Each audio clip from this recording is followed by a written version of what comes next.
Hello and welcome to another Modern League video here on modernnexus.com. My name is Ryland, also known as Holy Shamgar on Twitch, and today we're going to be battling with a Blue Moon deck, complete with Jace the Mind Sculptor. The core of this deck came from the Modern Challenge of this past weekend, though I have made some changes on my stream this week that we've been testing out, but the core remains largely the same.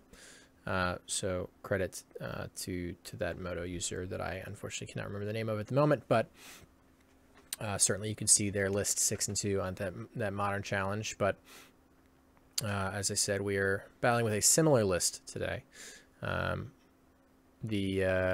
core of this deck is largely what you've seen from Blue Moon's decks in the past, where you have some Blood Moon paired with blue control elements, Lightning Bolt, Snapcaster, some cantrips, a little bit of a suite of counter magic. We're currently on 2 Logic Not 2 Remand, though that can definitely change. Playing a couple clicks to round it out and some number of cryptics.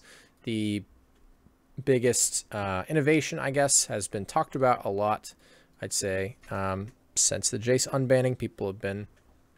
There's been a lot of murmurs about Disrupting Shoal and whether or not that is a powerful option for Jace decks that are tapping out often and have a reliable source of continuous card advantage in Jace itself. I kind of thought Disrupting Shoal was a trap, but I have been incredibly impressed with it so far. By and large, that's the question that I've got the most on the stream is how good has Disrupting Shoal been? And I think progressively, the more and more we played it, the more excited my answers got. I have been incredibly impressed with how this card has been playing in a deck like this, and I'm very interested to experiment with it in other shells as well, like blue-white, for example. I think it might help solve some of our problems there, so I'm interested.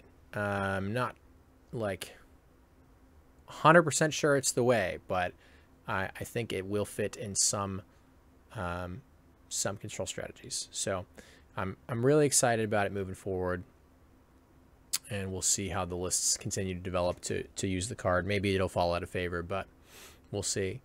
Other than that, we have another kind of linchpin of the deck in Thing in the Ice. Now, Thing in the Ice is particularly exciting in a list like this because it helps protect Jace as a sort of reliable, reasonably sized blocker for the more aggressive decks. It's another threat, excuse me, for a deck that's otherwise pretty threat light, right? We're just sort of on Jace, and then we have the Snapbolt options, we have Click, but Thing in the Ice obviously hits very hard when it hits. So we got another threat in Thing in the Ice, and then it also helps us deal with creatures that we could not otherwise deal with. Obviously, blue-red, not the best color combination for efficient removal. We don't have a real way to kill a Tarmogoyf, a Death Shadow, anything like that. You know, we don't have Fatal Push or Path or whatever. We do have Jace minus, which can shore a lot of that up, and then Thing in the Ice flip, which helps a lot of that. Especially I've used that to deal with things like Edge Champion or Goyfs or whatever else. Obviously, countering these things can help a lot too, especially through Disrupting Shoal, Logic Knot, Cryptic, whatever. But Thing in the Ice sort of helps fill that role too. So I've actually been really impressed with Thing in the Ice in this shell. I think it's far better than Pyromancer would have been in this spot, and importantly is blue, right? So that's absolutely worth noting with Disrupting Shoal. But you get the idea. I think it holds a good spot in the deck, and I've been impressed with it too. I think it serves a good purpose in this kind of a shell. Our board has some additional grindy elements in Keranos and P and K, Entrancing Melody coming in against those black-green X decks that we mentioned. Good against Tarmogoyf, Death Shadow, things like that. Keranos just good for grindy mirrors or those green-black X decks. Additional Moon for matchups where that matters.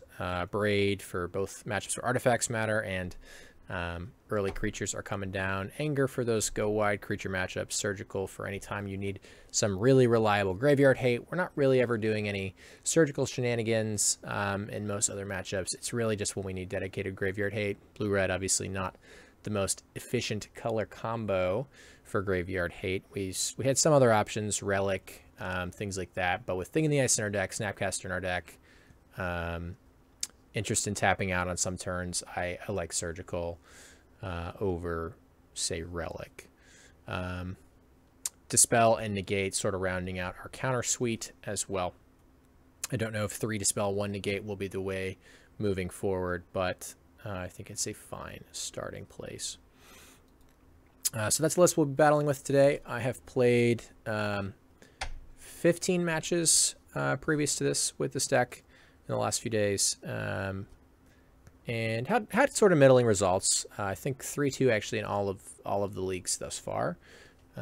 So nothing crazy, but I'm still interested in the shell. I think there's a lot to be done on it, and I'm interested to see how sort of shell can affect other archetypes as well, if it can. So anyway, that's all for the deck tech. Let's hop into those games and see what happens.